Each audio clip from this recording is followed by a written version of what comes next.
Friends, welcome to all. आज हम देखेंगे साइकोलॉजी का एक और टॉपिक जो है कैरेक्टरिस्टिक्स ऑफ क्रिएटिव लर्नर। इसके पहले हम इसका पढ़ चुके हैं कि इसका डेफिनेशन क्या है, मीनिंग क्या है, क्रिएटिविटी होती क्या है, क्रिएटिविटी थिंकिंग क्या है और मतलब इसका नेचर कैरेक्टरिस्टिक्स हम पढ़ चुके हैं। तो 2 वीडियो हम देख चुके हैं। अब आज हम देखेंगे कि जो क्रिएटिव लर्नर होते हैं उनका नेचर कैसा होता है, उनमें क्या क्वालिटीज़ होती हैं, उनका कैरेक्टरिस्टिक्स हम आज देखेंगे। ओके, तो उन दोनों वीडियो की जो हम पहले कर चुके हैं उसका लिंक मैं इस डिस्क्रिप्शन बॉक्स में दे दूँगी, तो आप वहाँ से देख लेना। Okay, so let's start. तो देखिए फ्रेंड्स, जो क्रिएटिव लर्नर होते हैं उनके बारे में मतलब कई तरीके के रिसर्च किए गए, शोध किए गए। तो बहुत सारे मतलब जो मनोवैज्ञानिक हैं उन्होंने मतलब इसके कई सारी क्वालिटीज़ बताई हैं कि जो क्रिएटिव लर्नर होते हैं वो कैसे होते हैं, उनकी मेंटालिटी कैसी होती है, उनकी थिंकिंग क्या होती है, वो सारी चीज़ें उनमें क्वालिटीज़ मतलब क्या है वो यहाँ पे डिस्कस किया गया है। तो हम एक एक करके सारे पॉइंट्स देखेंगे। तो पहला पॉइंट है ओरिजिनलिटी, जो हम इसे पहले वीडियो वाले में भी पढ़ चुके हैं कि ओरिजिनलिटी होती क्या है।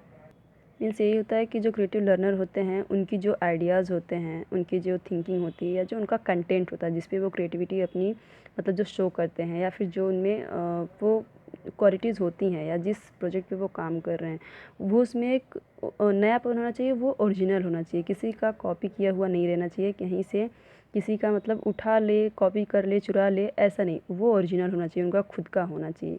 ठीक है।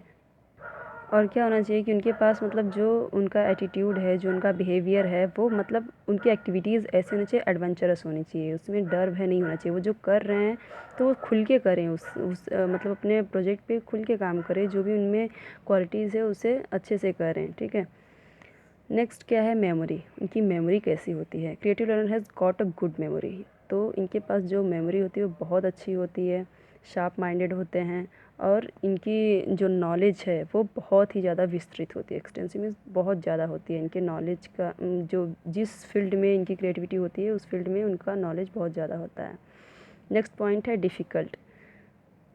तो ये डिफ़िकल्टी से डरते नहीं, मुश्किलों से ये घबराते नहीं। तो ये कैसे होते हैं कि ये ज़िगज़ैग मतलब कि ऐसे आड़े टेढ़े, मतलब कि जितना भी डिफ़िकल्टी वाले जो रास्ते हैं वो उन पे जाते हैं, बजाय कि इसके सिंपल रास्ता उन्हें चूज़ करना उतना पसंद नहीं आता जितना कि उन्हें टेढ़े मेढ़े रास्ते, मतलब कि जितना ज़्यादा मुश्किल भरा काम हो उतना ज़्यादा उन्हें पसंद आता है। ठीक है। ईगर टू लर्न, मतलब कि उनमें जो सीखने की उत्सुकता होती है, बहुत ज़्यादा सीखने की, बहुत ज़्यादा नॉलेज गेन करने की उनमें एक क्यूरियोसिटी होती है। तो उनमें स्मार्टनेस की, बहुत ज़्यादा स्मार्ट होते हैं और अवेकनिंग मतलब जागरूक रहते हैं किसी भी चीज़ के बारे में। अटेंशन और उनका कंसंट्रेशन फुल रहता है, मतलब फोकस्ड रहते हैं। तो ये सारी चीज़ें उनमें रहती हैं मतलब भरपूर मात्रा में। अबंडेंस मीन्स की प्रचुर मात्रा में ये सारी चीज़ें उनके पास होती हैं। पूरा फुल फोकस्ड रहते हैं और स्मार्ट होते हैं एकदम, और वो हमेशा सीखने के लिए उत्सुक रहते हैं। नेक्स्ट है सेंसिटिव। तो उनमें उनकी जो इंटरेस्ट है वो कॉम्प्लिकेटेड होती है, कॉम्प्लेक्स होती है, और जो और अमूर्त मतलब अमूर्त विचार होते हैं उनके। मीन्स कि वो क्या सोचते हैं, क्या करते हैं, किसी को कुछ पता नहीं है, बस वो कर देते हैं। ठीक है। और करने के बाद सबको सरप्राइज्ड कर देते हैं। तो उसके साथ साथ ये मतलब सेंसिटिव भी होते हैं, किसी भी अगर प्रॉब्लम में आ गए तो ये बहुत ज़्यादा सेंसिटिव ही हो जाते हैं। ओके। तो नेक्स्ट पॉइंट है पॉपुलर। ये बहुत ज़्यादा पॉपुलर होते हैं किस अपने अजीबोगरीब फुलिश आइडियाज़ के लिए। जैसे कि आप जानते ही होंगे, अजीब अजीब से ऐसे वैज्ञानिक हुए हैं जैसे आइंस्टीन ही हो गए, तो उन्होंने इसके पहले न्यूटन ही हो गए, तो इसके पहले उन्होंने ऐसी ऐसी हरकतें की कि मतलब कि दुनिया पागल बोल देती है कि ये पागल है। ठीक है। ऐसे उनके आइडियाज़ होते हैं, ऐसे उनके काम रहते हैं कि लोग उन्हें पागल समझने लगते हैं।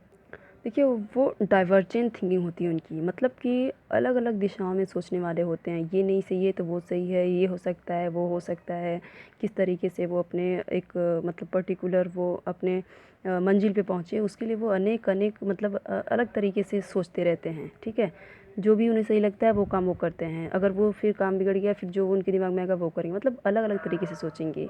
कितना भी मतलब कॉम्प्लिकेटेड सिचुएशन रहे उनमें वो सोचते रहते हैं। और उनमें क्या होती है, वे बिल्कुल ओपन माइंडेड होते हैं, खुले दिमाग से सोचते हैं, खुले विचारों वाले होते हैं, और उन्हें अपने आप पर भरोसा भी होता है कि हाँ, मैं जो सोच रहा हूँ, जो करूँगा वो मैं सक्सेस हो ही जाऊँगा, वो काम मेरा परफेक्ट हो ही जाएगा, कभी ना कभी कंप्लीट हो ही जाएगी। वो किसी भी अननोन जो उनसे छिपी हुई है, मतलब कि इससे क्या हो जाएगा, वो किसी चीज़ से डरते नहीं हैं। ठीक है। किसी भी अननोन काम करने से वो डरते नहीं हैं। नेक्स्ट पॉइंट है फ्लेक्सिबिलिटी, उनमें लचीलापन होता है, उनका जो एक्सप्रेशन होता है, उनके जो आइडियाज़ होता है उसमें फ्लुएंसी होती है, मतलब कि जो भी वो काम करते हैं फ्लुएंसी में करते हैं, फ्लेक्सिबिलिटी होती है उनमें, किसी भी तरीके से वो सोच सकते हैं, किसी भी तरीके से अपने काम को कर सकते हैं। उनका जो बिहेवियर है उसमें भी वो फ्लेक्सिबिलिटी ही दिखाते हैं, मतलब कि रीज़नेबल फ्लेक्सिबिलिटी, ऐसा नहीं है कुछ भी। ओके, नेक्स्ट पॉइंट है लर्न इफ़ेक्टिवली, वो किसी भी चीज़ को इफ़ेक्टिवली लर्न कर सकते हैं, अच्छे से उसे मतलब आत्मसात कर सकते हैं। तो ये पॉइंट बेसिकली यही कह रहा है कि उनमें एबिलिटी होती है, कैपेसिटी होती है, वो उस योग्य होते हैं कि वो किसी भी चीज़ को इफ़ेक्टिवली सीख सकें, और वो सक्षम होते हैं किस काम करने में कि अपनी नॉलेज को एक सिचुएशन से दूसरे सिचुएशन में ढाल सकें। सपोज़ जैसे कि कोई अगर साइंटिस्ट है, अगर उन्होंने किसी एक मेडिसिन की खोज की, ठीक है, तो वो जैसे जो वहाँ पे उन्होंने कुछ सीखा है ना, वैसा ही वो दूसरी बीमारी में भी वही चीज़ का मतलब अपने उस ज्ञान का वहाँ पे यूज़ करेंगे, ठीक है। जैसे कि जो नॉलेज उससे कहीं से मिला ना, तो उसका वो नॉलेज दूसरे भी अब सिचुएशन में भी वो ज़रूर करेगा, अपने आइडिया से थोड़ा अलग करेगा, थोड़ा और दिमाग लगा के करेगा, बट प्रोसेस वही रहेगा, वो आइडिया भी वो ज़रूर लगाएगा जो उसने पहले कहीं सीखा हुआ है, ठीक है। नेक्स्ट पॉइंट है कंजर्वेटिव। यहाँ पे कंजर्वेटिव का मतलब क्या है कि जिससे वो एक्यूरेट होते हैं, कंजर्वेटिव थिंकिंग होती है ना वो, तो वो क्या होती है कि एक्यूरेट होते हैं, उनकी जो सीखने की या फिर उनके आइडियाज़ की स्पीड, उनका लॉजिक बहुत ही ज़्यादा अच्छा होता है। तो उनकी जो थिंकिंग है यहाँ पे, उनके जो आइडियाज़ होता है वो कन्वर्जेंस भी होता है एंड डाइवर्जेंस, वो अलग अलग दिशाओं में भी सोचते हैं ज़्यादा से ज़्यादा, और बहुत स्पीड में भी सोचते हैं, और एक्यूरेट मतलब कि बहुत तरीके से पहले तो वो डाइवर्जेंस थिंकिंग में सोचेंगे कि हाँ इस तरीके से होगा, या मतलब अलग अलग दिशाओं में सोचेंगे, अलग अलग आइडियाज़ सोचेंगे, अलग अलग दिमाग लगाएंगे, ठीक है। फिर उसके बाद वो एक एक्यूरेट वो टॉपिक पे पहुँचेंगे, एक मतलब एक लेवल पे पहुँचेंगे जो उन्हें लगेगा कि सही है, अपने लॉजिक के थ्रू, अपनी स्पीड के थ्रू, ठीक है। तो ये divergent thinking and convergent thinking अलग से टॉपिक कभी बनाऊंगी वीडियोस का, वो अलग ही है थोड़ा, क्योंकि वो भी इम्पोर्टेंट है, ठीक है। तो अभी इतना समझ लीजिए कि डाइवर्जेंट मीन्स कि अलग अलग दिशाओं में सोचने वाला, और कन्वर्जेंस मीन्स कि एक पर्टिकुलर पॉइंट पे आके रुक जाने वाला, जो उसे लगे कि यही एक्यूरेट है, यही सही है, मतलब एक सही मंजिल पे आके अपने रुक जाना, ठीक है। तो वो ज़्यादातर कोशिश करता रहता है कि वो मतलब कि प्रोग्रेसिव रहे, ज़्यादातर करता रहे काम, ज़्यादातर सोचता रहे, सिर्फ एक पॉइंट पे आके ना रुके, वो कहीं पे ठहराव ना आए, वो करता ही जाए काम।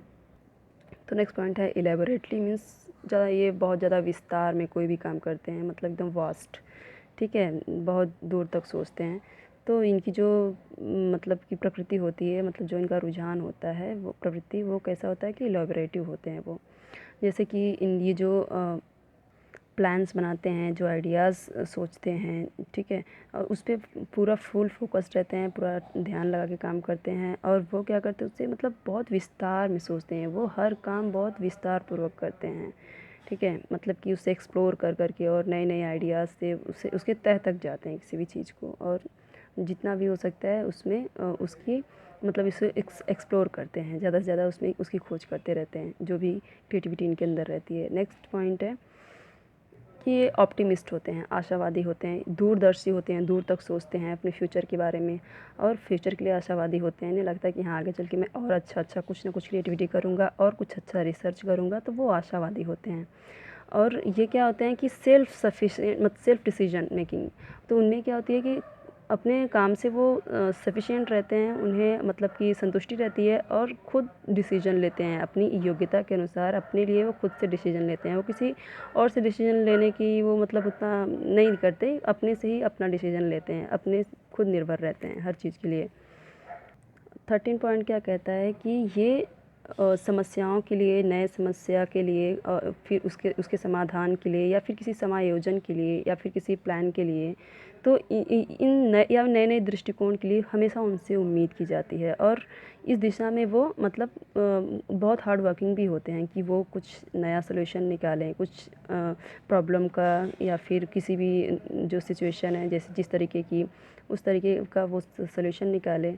तो उनसे उम्मीद भी क्या की जाती है, जैसे कि अभी देखो कोरोना का इतना बड़ा पैंडेमिक फैला हुआ है, तो किससे उम्मीद की जा रही है, वैज्ञानिकों से ही, कि वो इसका वैक्सीन निकालें, क्योंकि पता है कि ये करने में वही उनकी ही क्षमता है, वही इसका सलूशन निकाल सकते हैं। तो जिसकी जो क्रिएटिविटी रहेगी उनसे ही, जिसके अंदर रहेगी उनसे ही यह अपेक्षा की जाएगी, उनसे ही उम्मीद की जाएगी।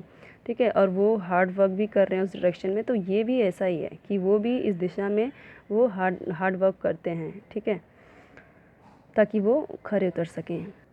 अब देखिए यहाँ पे क्या होता है कि वो खुद को ही भगवान समझने लगते हैं, कि जैसे कि अब देखिए हम मानते भी हैं कि डॉक्टर भगवान का रूप है, ठीक है, लेकिन जैसे कि अगर किसी ने कुछ बड़ा ऐसे कर दिया, कुछ नई अचीवमेंट कर दी या कुछ बड़ा काम कर दिया, तो वो खुद को ही समझने लगेगा कि भगवान तो क्या किया, ये सब तो मैंने ही किया है, मतलब कि खुद को इतना प्राउड फील करेगा वो, कि खुद से इतना सेटिस्फैक्शन होगा कि उसे लगेगा कि ये काम मैंने किया है और इसका रचनाकार मैं हूँ, ठीक है। तो उसमें एक ईगोइस्टिक भी हो जाता है और प्राउड फील करता है, सेटिस्फैक्शन भी होता है।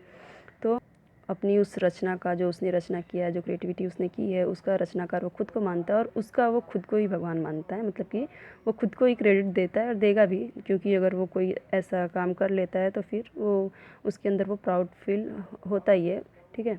नेक्स्ट पॉइंट क्या है कि उसकी जो सेंस है वो बहुत हाई लेवल की होती है, ठीक है, किसी भी चीज़ को अडेप्ट करने की, किसी भी चीज़ को मतलब टेस्टिंग करने की, उसकी जो सेंस है वो बहुत ज़्यादा होती है, ठीक है। किसी भी सिचुएशन के अकॉर्डिंग वो ढल सकता है, किसी सिचुएशन का वो प्रॉब्लम सॉल्व कर सकता है, वो सारी चीज़ें उनके अंदर होती हैं। तो यहाँ पे देखिए कि वो फ्री माइंड के होते हैं, इंडिपेंडेंट होते हैं, स्वतंत्र होते हैं और रहना चाहते हैं स्वतंत्र। वो जो क्रिएटिविटी उनको लगता है मुझे कोई रोक टोक ना करे, मेरे रिसर्च में कोई प्रॉब्लम ना आए, मेरी क्रिएटिविटी में कोई दिक्कत ना खड़ा हो। तो इससे उनमें क्या होती है कि उनके बिहेवियर में एक स्टेबिलिटी दिखती है, उनके माइंड में एक स्टेबिलिटी दिखती है, स्थिर रहते हैं, उनका व्यवहार भी स्थिर रहता है। और जब वो क्रिएटिविटी में अपने संलग्न रहते हैं, इंगेज रहते हैं, उन्हें काम करना जैसे जैसे वो करते जाते हैं उसमें सक्सेस हो जाते हैं, तो उसमें उन्हें अपनी खुशी मतलब वो जाहिर करते हैं अपनी, जब वो काम अपने सफल हो जाते हैं तो वो खुशी अपनी जाहिर करते हैं, उसमें उन्हें एक अलग ही मतलब हैप्पीनेस मिलता है, जॉय मिलता है अपने काम को करने के बाद, ठीक है। उनके बिहेवियर में वो सब देख सकता है कोई भी। वो हमेशा कॉन्शियस रहते हैं अपनी जवाबदेही को लेकर, अकाउंटेबिलिटी मीन्स रिस्पॉन्सिबिलिटी, जवाबदेही। तो वो हमेशा सचेत रहते हैं कि अगर कल को मेरे से कुछ गलत हो जा रहा है तो उसकी जवाबदेही, उसकी रिस्पॉन्सिबिलिटी मेरी रहेगी, ठीक है। वो किसी दूसरे पे से नहीं ठोक सकते कि नहीं ये मेरी वजह से नहीं हुआ, ये उसकी गलती है। तो वो जो भी क्रिएटिविटी करेंगे तो वो उनकी जवाबदेही रहेगी और वो उसके बारे में हमेशा कॉन्शियस रहते हैं, सचेत रहते हैं, अलर्ट रहते हैं।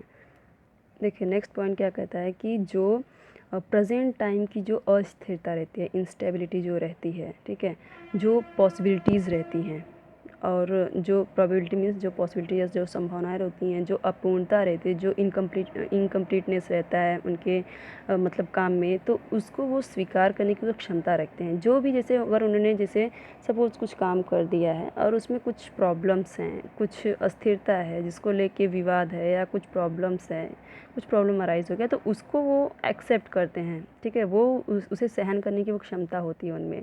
और उनके पास जो अगर कोई उसके खिलाफ स्थिति जो बन गई तो उसको सहन करने की, उसे समायोजन करने की भी उनमें क्षमता होती है, ओके।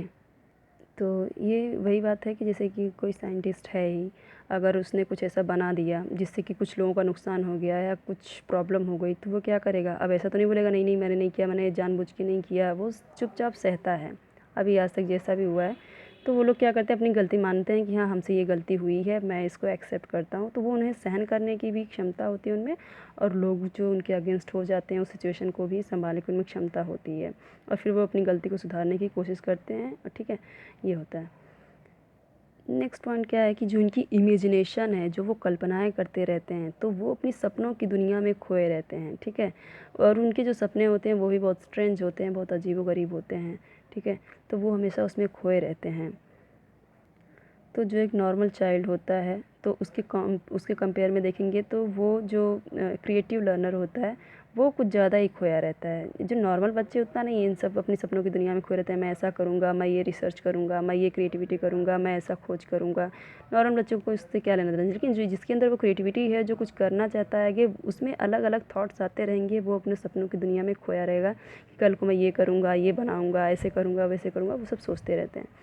नेक्स्ट पॉइंट देखते हैं क्या है कि देखिए जो इनकी जो मतलब मेंटल थिंकिंग होती है, अगर उसका हम रेखांकित किया जाए, मतलब अगर कभी मतलब एक रिसर्च किया जाए या कभी देखा जाए कि नॉर्मल बच्चों के में और उनमें तो एक बहुत ही बड़ा फ़र्क नज़र आएगा नॉर्मल बच्चों के एक्टिविटीज़ में, उनके कार्य में, और जो क्रिएटिविटी वाले बच्चे होते हैं, जो क्रिएटिव लर्नर होते हैं, उनमें।